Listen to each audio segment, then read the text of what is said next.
don't hyper focus on 100% secure. Yes, it's important, but spend some cycles thinking about recoverability. It is important because inadvertently it could happen and it shouldn't, but it could. And there's so much capital being invested in risk mitigation as a bucket where we're not thinking about cyber resilience as a part of the mitigation bucket. It's thought about as kind of IT and backup. This is Kavitha.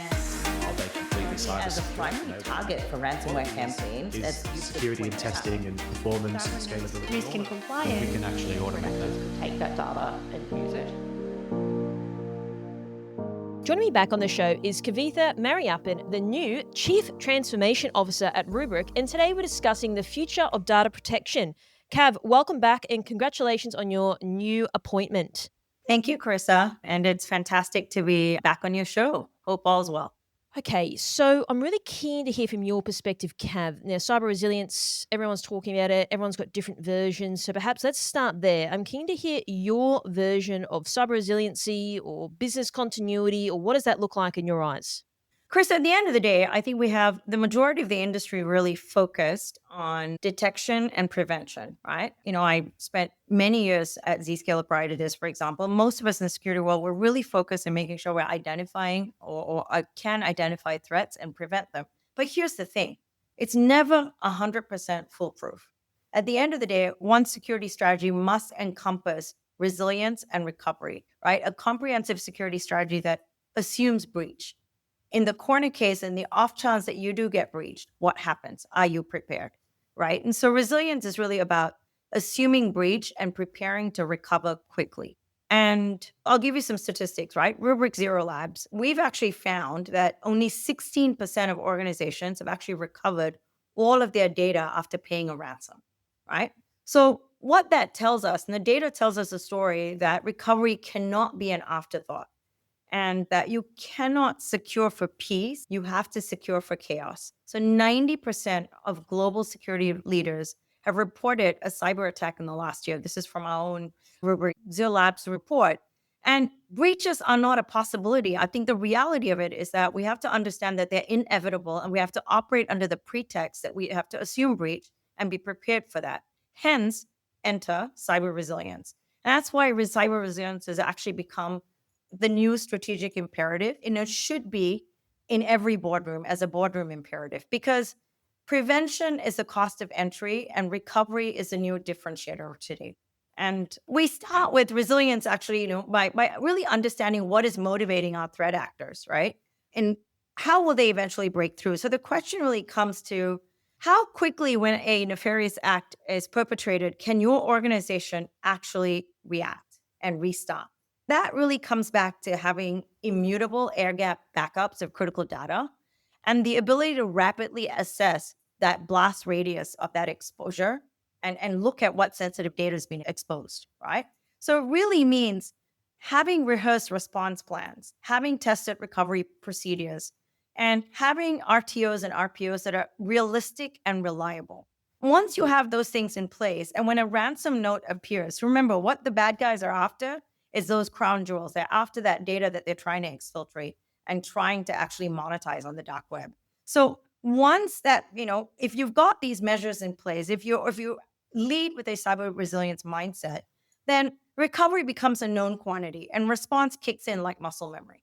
Okay, so there's a couple of things in there. So, as I mentioned, a lot of people are starting to talk about it. What about, like, for example, I'm going to give you an example. So, a business, e-commerce business, something happens and their business can't operate. Just call it, like, I don't know, 7 days, and it just arbitrary number. It's $5,000 a day that they were sort of making money from. Do you think companies now are starting to focus on, hey, how much money is this going to lose us potentially if we can't operate or we can't keep operating through a breach? Now, the reason why that's important is recently I interviewed the CISO who is working through the Medibank breach here in Australia. It was quite interesting around, hey, BAU function still needs to keep operating while we're working through this breach. So do you think now there's an inflection point in our industry around, hey, we need to start thinking about this holistically in terms of a business. We've got to keep it operating. We're going to lose money. Because nowadays, looking at how customers are responding to businesses, something could be down for an hour and people already starting to complain. So, do you have any sort of insight on that, Cav, in terms like from the business perspective on how people are responding to this? So, to now their heads are turning to more around this resiliency piece that you're discussing with me today. Yeah, look, I think the Medibank incident was a couple of years ago, right? A couple of years ago, and we're still sort of crawling out of that and getting a handle on it. And I actually heard this morning there was another incident. I was just kind of correlating this that a bunch of PII data had been stolen back in, I'm going to say, probably 2021. And 4 years later, there's a second incident where they're mapping some of this PII data to that data before and enriching that, right? So imagine being hit and then some of that, like some of this critical information sitting out there in the wild, and then having a second incident where the threat actor is continuing to monopolize or weaponize that. I mean, once it's out there, right? So let's talk about quantification, Chris, all right?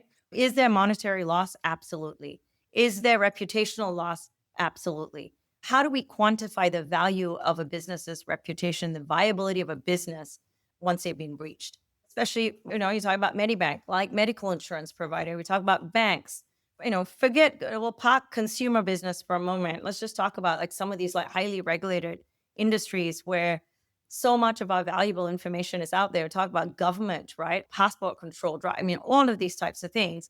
What value do we put on the critical data of a user, of a citizen or a business, right? And businesses have to think about this because I think they have to start thinking about what the minimal viable configuration is for them to recover. What is the minimal viable bank? What is their minimal viable ability to recover, as taking Medibank as an example, right? They must, because otherwise there is no recovery at times from some of this. A lot of businesses don't crawl back to day zero after an incident like this. To be honest, I mean, just taking a look at how organizations have been doing this in the past, right? I'll tell you, let's just take a little bit of a history, like a look back of like what's been happening in the industry. Why are we seeing a lot of these breaches to the ability for organizations not to be able to recover? It's because a lot of these, organizations from a data protection perspective are really focused on legacy systems, right? And these legacy systems are not built for today's threat landscape. And we haven't even talked about AI, right? We're just talking about kind of the shifting landscape of how the network infrastructure shifted, the application landscape shifted, and how the security construct has to shift. So when we think about how organizations were storing backups, legacy backups were built for disk failure. That's really what the premise was, not for with adversarial intent in place, right? And so when we think about this, 74% of backup systems were partially compromised during these ransomware attacks. So if your recovery plan can be encrypted or accessed with an admin credential, it's not a plan, it's a liability, right? So you've got to start thinking about how we are tackling our data, our data security, our data backups. How are we handling that from an identity perspective? How are we handling that for the shifting landscape of AI and mobility and the cloud? Because it becomes absolutely critical for the viability of an organization. So here at Rubrik, like we are the only company that's sort of sitting at the intersection of AI data and security. And our focus really is to help customers regain control of their data wherever it lives, whether it's on-prem, whether it's in the cloud or in SaaS. And so that really starts with visibility. Who has access? What data is sensitive and what's exposed? So once we locate and classify this critical data, things like PII financial, IP, security teams can start to prioritize these and sort of preempt these threats. So we move into a workflow where now from there, backup and recovery actually becomes part of the security process, right? It's continuous, it's automated, and it's validated across environments rather than somewhere in IT, there being a team that's looking at backup and recovery as a governance and a compliance function rather than making it an essential part of their security and business continuity strategy. So that's sort of the shift in thinking, right? As I talk to CISOs and I talk to CIOs, everybody has a backup recovery plan. It's just that today they're not thinking about it holistically as part of their security strategy. It's not part of their cyber security and resilience strategy. It's part of their IT recovery strategy. So as we start thinking about things like AI, where threat actors can actually poison LLMs, right? What are you going to do now when you have an environment where your applications, your data, and things are not just kind of static, but you're starting to introduce by way of AI also other threat vectors into your environment. We have to be able to baseline some of this. We have to be able to get these organizations up and running. We are working with a moving target at the end of the day. And we would like to, the industry to start thinking about recovery and resilience as a security capability. We need it air gapped, we need it immutable, and we need it recoverable from a specific point in time, ideally before intrusion. And that's how we're going to minimize data loss. You just talked about how the bad guys are monetizing a lot of this, right? And we need organizations like Medibank to be up and running. Okay, so there's a couple of things in there. You said we want to give customers that control, like, to be able to take control of their data. So data, as you guys would say. So tell me more about what that looks like. How are you guys going about this, enabling this for business? Because this is a point that I'm talking about a lot on this show. And there's a couple of other things I wanted to ask you off the back of that. So, Crystal, one of the things we do is we give, it starts with visibility, right? We want to make sure from an organizational perspective, they have complete visibility into who has access to their data. Be it the ability to sort of classify and tag what is sensitive data, the ability to look at what is already exposed or not, right? Locating all the crown jewel and the critical assets and the data stores, classifying this critical data and prioritizing a lot of this, right? This gives security teams the ability to prioritize and preempt these threats. That's kind of the first protocol, right? From there, what we're saying is backup and recovery now starts becoming part of the process because we have those configurations. We have an understanding of what kind of the source of truth looks like. So should there be an incident, you have the ability to go back to that source of truth quickly, right? And some of this is, if you're looking at a large organization, you're looking at a ton of configurations and data that actually critically across multiple locations that have to get the organization up and running. Now, one other thing, right? Historically, many organizations are still using backup systems that were built for physical disasters. Okay, they were not designed to withstand coordinated, targeted digital attacks. So, why are we today still looking at backup and recovery from that perspective? Right? We have to start looking at it as a security imperative. We have to start thinking about it ideally from before an attack occurs so that it is recoverable from a specific point in time. I mean, at the end of the day, the bad guys want to grab what is valuable and they want to monetize it. What we want to do is make that a non-issue. First and foremost, let's make sure, we can minimize data loss. So access to those crown jewels are not easy. Two, we want to make sure that this organization is up and running should something occur. Okay, so the reason why that was important is, as you know, with backup and recovery, so there's a couple of things in there that I'll get your opinion on. One of which would be people, perhaps, do you think they've relegated backup and recovery? And the reason why I asked that is we've got all these other new things like AI and all these other cool things that perhaps people are bamboozled by. Some would say, well, backup and recovery is like the basics, right? People say it's the basics, the basics. I've heard that 50 times. But the part that gets me is people still just aren't even doing that part, like backup and recovery. They're not doing it.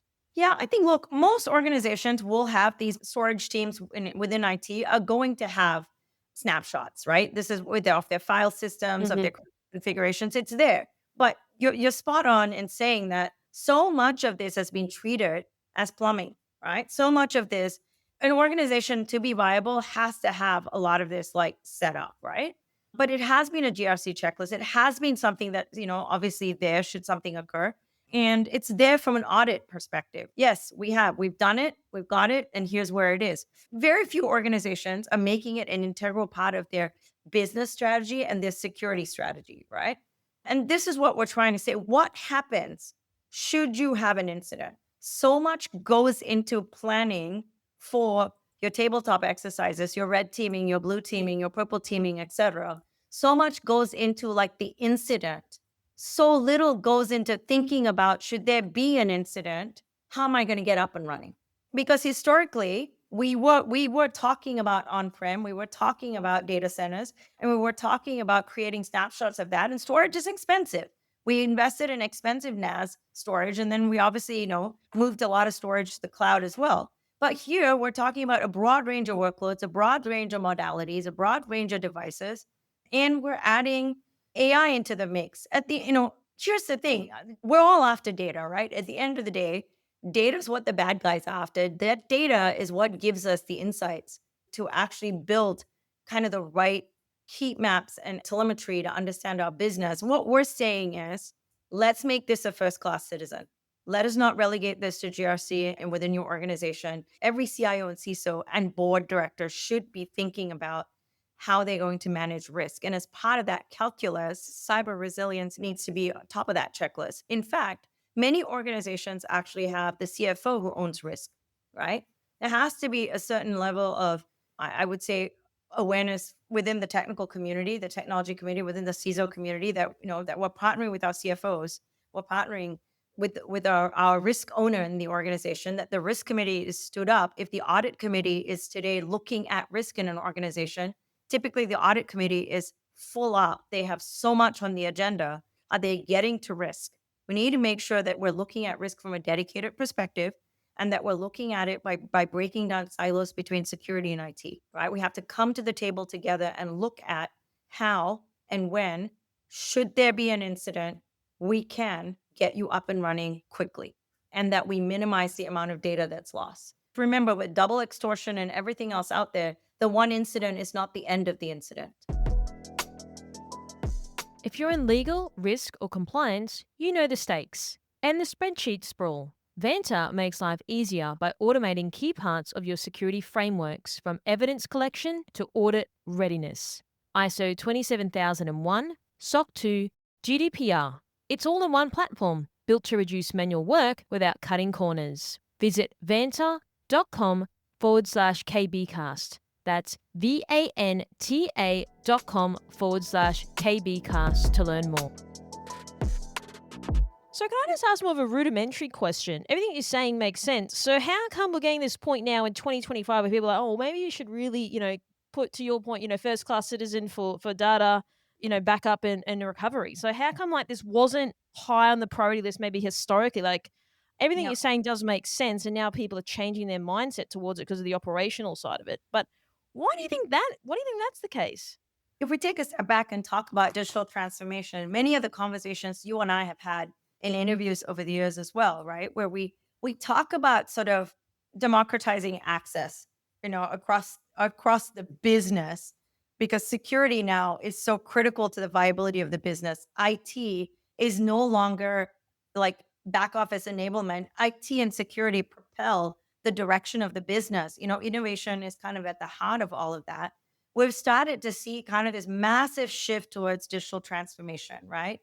Where IT and security are coming together and breaking down these silos and grappling with one, lots of moving pieces around device proliferation, many applications moving to the cloud, the industry as a whole leveraging multiple clouds, the industry as a whole now dealing with not just AI, but as we think about generative AI. And that's just the tip of the iceberg, right? That's what we've seen. Now, the other piece of it Mm. is where innovation begins in the organization, our ability to actually really innovate. So, digital first companies, as we've started to see, companies with digital pioneers are actually thinking about this in a different way. They're thinking about the business leading and prioritizing business priorities, right? When you prioritize business priorities, IT and security become an enabler to a lot of this, right? We always say you want security to be the department of no, KNOW rather than no and O, right? We want security to be able to be permissive in the right ways, build guardrails, understand. So why is this all coming to bear right now? The industry is shifting, the landscape has shifted. And not only are we sort of dealing with on a day-to-day basis in a good way, all these like shifts that allow us to work and play and learn in some of the most innovative ways. And I don't want to say it's all a bad thing, but the other side of it is organizations have a lot of inertia. Inertia holds you back, right? You have organizational structures and you have legacy, and it's what we've done for a long time. It's how our personnel are trained to do what they need to do. And it's really hard to move the Titanic. I mean, we're talking about some of these organizations that are, 100 years old and have, got, large organizations across 65 countries, et cetera. And, a couple of 100,000, strong workforce. It's pretty hard to shift. It's pretty hard to shift. And the other piece of it is how do we enable these IT technology security leaders to actually be empowered to drive change? So a lot of this is coming to a head because the incidents, sadly, are driving some of this thinking. So it's happening. Our CISO, our CIO, our CTO, our chief data officers, CFOs, we're seeing board directors, everyone come to bear to say, we've got to do something about this, right? We have to lead digital first. We have to let the business outline what the needs are, and we have to build for that, right? And so in the past, a lot of this sort of sat where it did, but we're definitely starting to see kind of some of that construct change. So from our perspective as technologists, as influencers, as leaders, we've got to help our CISO, CIO, CTO peers, right? With the right sort of tools, the right best practices, and right sort of peer networking and access to information, such as the type of information you're providing on your show here, so that they can, make decisions quickly because, they're in their day to day, they're fighting fires, keeping the lights on, and they're having to deal with a ton of vendors. And every vendor obviously is going to say that they've got the best stuff. And this is why standards, not necessarily standards, but frameworks and creating interoperable ecosystems become really important, Chris. So we've got to get the conversation out there. I was at people starting to talk about this, where there's a high level of interoperability between the ecosystem players, and there's a lot more work to be done. Most definitely. So you said make decisions faster, and this is really interesting. So I've done a few interviews recently, and if you're in a large enterprise back in the day, you'd have to go through risk, and you'd have to do this whole triage thing. It would take months.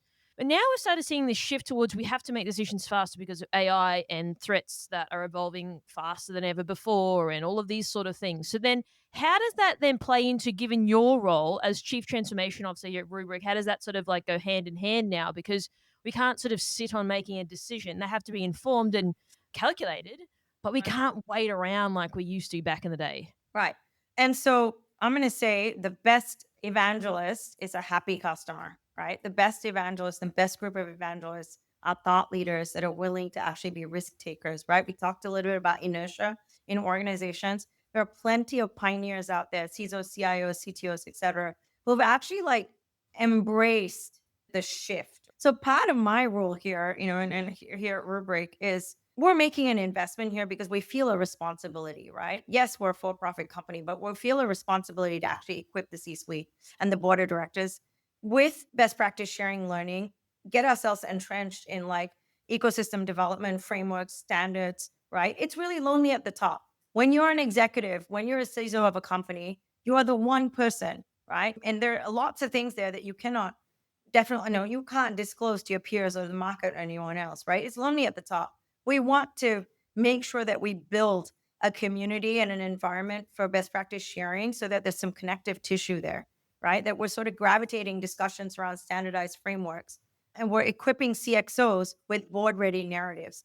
Talked a lot about this in the past. These incredible technologists, the CIOs overnight are required to become finance experts, awesome presenters to the board, and often to people who don't understand the technology but have the very responsibility of guiding and providing sort of governance frameworks to these leadership teams. So part of that is also how do we equip CXOs with board ready narratives, right? How do we build our risk assessments, ROI, TCO calculators, transformation blueprints, all of the above?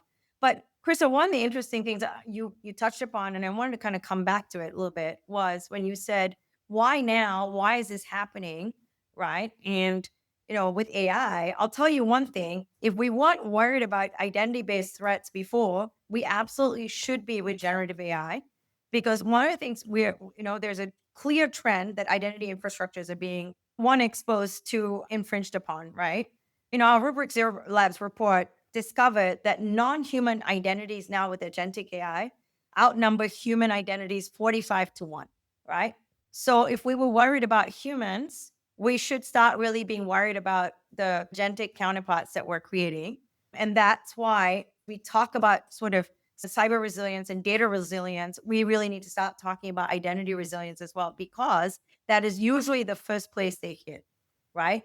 So identity plus data should give us the full spectrum of resilience. But most companies today treat these as separate domains, right? They treat different tools, different teams, different SLAs. And that's one of the things that we really want to change. We want to shift our CISOs to bring identity and data protection together so they can get a more complete view and have the ability to respond. Yeah, those are good points. And I think, as you probably know, you said before, they're treating it as separate domains. What we are seeing, to your point, interoperability, platformization, now companies talking more and more about that. So, do you think then over time that those two separate domains, people won't view them as separate or independent? It's just going to be this is everything now holistically. Do we see that as a shift moving forward? I think we have to drive that shift, right? Because you're not going to get these systems up, disparate systems. Well, one, disparate means your attack surface is wider than it needs to be, right? Two is disparate systems in the event of an incident is much harder for you to get back up and running, right? And I think one of the things identity resilience specifically does, it addresses a huge blind spot in enterprise security, right? Because a critical part of infrastructure that is utilized today by a vast majority of organizations, right? It is identity. Identity remains a consistent target for hackers, right? Once compromised, these identity systems are going to grant your attackers access to the critical data and credentials. So if you're looking at it from a disparate perspective, you've got a problem. You've got an exposure there. Exactly. And I interviewed the CISO of Tal and he spoke a lot about this. He also mentioned that it's quite costly, it's complex, like it's intricate as well. So it's not as easy as we think. It's like not just about turning Right. stuff on and off. Obviously, everyone's talking about platformization, etc., to make sense. But obviously, that comes with other challenges. So, how do you think now, given what you've said on the whole identity stuff as well, the whole identity is 45 to 1. That's a lot. That's obviously going to increase as well. So, any sort of insight that you can share on that part moving forward, or what do you think we're going to start to see now in the space? Let's take a look at what we're seeing today, right? CISOs have got a lot going on. Okay. They've got a lot in this. I think if you talk to most security vendors, everybody wants to sell them a tool, an alert, or a dashboard, right? There's a lot of reporting tools, right? And at some point, many of them are driving towards a single pane of glass, right? Because we get to a point where how much is alerting, how much of these are false positives, right? And how much of this is actionable, right? Because we are live in a world of intelligence, right? The access to, the ability to infer a lot of this, the ability to correlate a lot of this, look at causality is there. But at some point, it has to be actionable to the organization, right?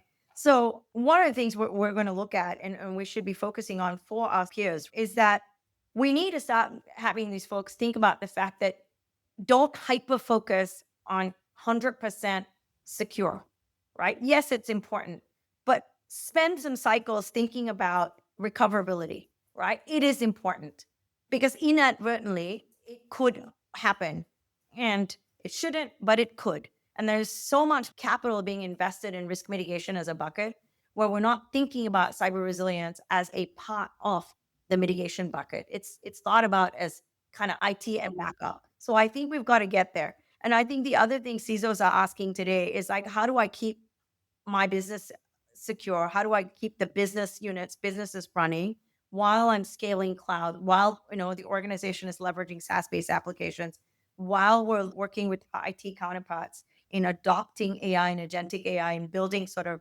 guardrails around corporate usage of this.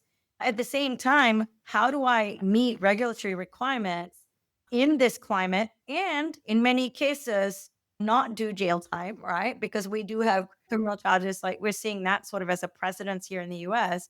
So I think that's the transformative moment that we're in, right? You asked me, Cav, why all this time? I say this is the intersection point, I think, that we have to think about. And I think a question that every CISO should be asking today is, do all the good stuff that you're continuing to do because you must. But if we are breached today, how long would it take for us to restore clean data, verify identities, and keep our business running? Because that's the most important thing, right? If you're a government agency or if you're a commercial company, all of the above, keeping some of the vital critical infrastructure up and running should a compromise occur. These questions must be asked. And if their litmus test is that they cannot be measured in hours, then they are already behind. Because threat adversaries are not waiting. They're getting smarter and smarter. They're leveraging the very same technologies that we're leveraging to build. And so if they're not waiting as adversaries, neither should your recovery plan, right? And I think that's one of the most important things. And this isn't just a technical requirement, it's actually a regulatory one. In Australia specifically, the APRA and the SOC both mandate backup and recovery capabilities as a part of their critical infrastructure resilience. But if from a critical infrastructure resilience, we are mandating this, why are we not thinking about this from commercial organizations? Sort of takeaway from this is continue to do all the good stuff you're doing, but it's not just about protection, but about recoverability that that's provable, that's fast, and that's built preemptively for what's coming next. Because as we all know, we all haven't got our arms around what's the moving target yet, all of us as an industry. So what was going my mind as you were speaking? So I interviewed someone last week. They said they did a bit of a report here. It was 24 days was the average time for someone to come back online and be operational again. 24 days. That's almost a month. So as a old statistic, and I'm sure that statistic shifted, it's about 10 years old, and it said the amount of time it takes somebody to shift from your website to something else is a blink of an eye. So if you're a commercial business and somebody comes to your website and it's all up and running and not working properly, it's a blink of an eye before somebody loses interest and goes to your competitor's website. That's one. If you are a business and it's taking you 24 days to get up and running, I do not know how viable that business is going to be in 24 days. It all sounds doom and gloom, and obviously businesses recover, right? But this is where we start to look at organizations, and it's like how many brick and mortar organizations that still have a lot of digital presence in their point of sales, et cetera, internally versus the same businesses that have complete online presence. How would both parts of the business functioning should an incident occur? I think one of the interesting things with one of the recent retail incidents that just occurred is the stores were up and running within a couple of days, but the online was not up and running. I would have thought online might have been the ability to like recover faster. But again, this shows how, like you said, it's very complex. It's a big organizations, complex systems and workflows. How are we architecting some of this? Right. And I think sometimes these exercises, even when we do tabletops, just for detection and prevention and being ready, right? They give us a complete audit of what's in our environment. We cannot protect what we cannot see and don't know. We have to have a grasp of kind of what's in the realm of our sort of responsibility. But some of these organizations and their infrastructures, and obviously the businesses get so large, it gets difficult. And this in itself makes that attack surface so large. It's the wild, wild west for threat actors. All the time, this has been kind of the notion of thinking about zero trust security, zero trust architectures, right? Of making sure never trust, always verify, right? And at the end of the day, that's, we have to start thinking about things from a very different perspective here. And just another thing I want to quickly ask is going back to the whole blink of an eye. So the whole 24 days, like that's crazy. Apparently that's what the stat was here in Australia and New Zealand.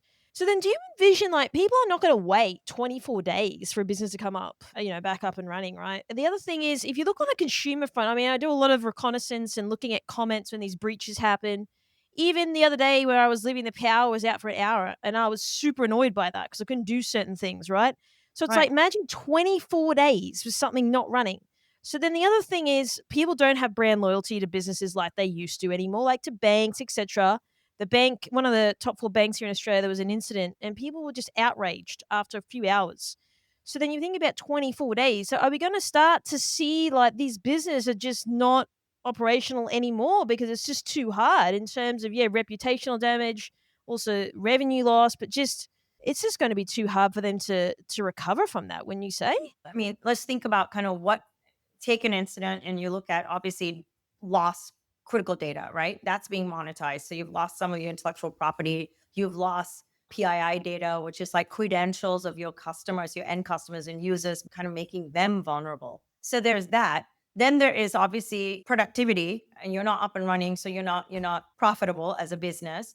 Then you have reputational loss, regaining your customers that may churn to another organization, all right, another bank, another anything. I think all of us living in this climate, maybe we get a little complacent by saying there's another breach every day, right? And so what's the big deal? But at the end of the day, if you have been impacted, you will understand it's a big deal. If you look at Australia, that period of time where we had like 3 major breaches where more than 50% of the Australian population's very, very critical, vital PII information from driver's licenses to birth dates to addresses to passport information was found on the dark web. Really hard to get businesses up and running when you've trusted. And some of these organizations have a duty of care too, because we're protecting minors, right? Education systems, passports, and all of these steps, the health insurance information. I mean, I think Medibank, those threat actors were so nefarious. Some of the things they did with that Medibank breach was like unheard of. And so we absolutely have to start thinking about how and when. These organizations have to start thinking about how and when. What's their RTO? How are they going to get up and running? What is their recovery time operations? Because it's absolutely critical. Because 24 days, and I feel really sorry for that organization, obviously, because it's easy to sit here and say that's a long time, but that's business impacting in more ways than one, right? And we haven't even talked about lawsuits of like the end users whose credentials have been exposed and like what that would look like when the blast radius of what this looks like downstream. So, Cav, do you have any sort of closing comments or final thoughts you'd like to leave our audience with today? Look, at the end of the day, we want to make sure, look, all security and IT leaders out there, they think about your security strategy, they think about digital transformation, and you're thinking about cyber resilience as part of that strategy. Think about risk mitigation from a broader lens, that it is about detection, it is about prevention, it is about resilience. It is really important to have these three elements kind of built into this. And we have a ton of fantastic technologies out there to leverage right now, right? As bad as we talk about all these things with AI, there's so many great things there. All of these technologies afford us the ability to like design, build, and create an incredible digital first future, right? But for us to all play in that, we have to become digital citizens, right? We can't think about this as analog citizens trying to play in the future world. What does that look like? And I think it's a fantastic time for CISOs and CIOs and CTOs to actually really take a seat at the table. Do not let regulators, do not let auditors define where the future. This is your chance to really take a seat at the table, join industry frameworks, et cetera, and like create interoperability within the sort of the right ecosystem partners and put the onus back on your technology vendors, right? That they're designing to zero trust principles, that they're working on interoperable frameworks that actually lends itself to what is right for you. And so that's kind of my parting thought, right? Like as in like, how do we get these execs, taking a broader seat at the table and also really driving public-private collaboration between the public sector and the private sector?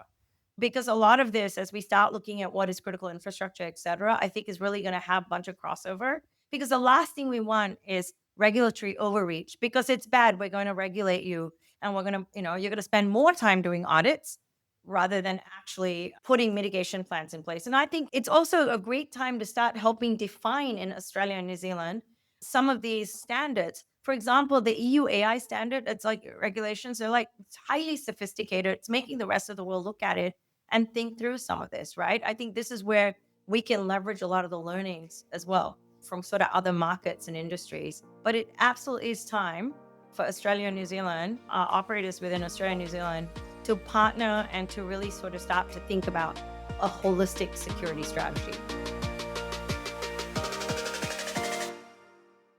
This is KBcast, the voice of cyber. Thanks for tuning in. For more industry-leading news and thought-provoking articles, visit kbi.media to get access today. This episode is brought to you by Mercsec, your smarter route to security talent. Mercsec's executive search has helped enterprise organizations find the right people from around the world since 2012. Their on-demand talent acquisition team helps startups and mid-sized businesses scale faster and more efficiently. Find out more at mercsec.com today.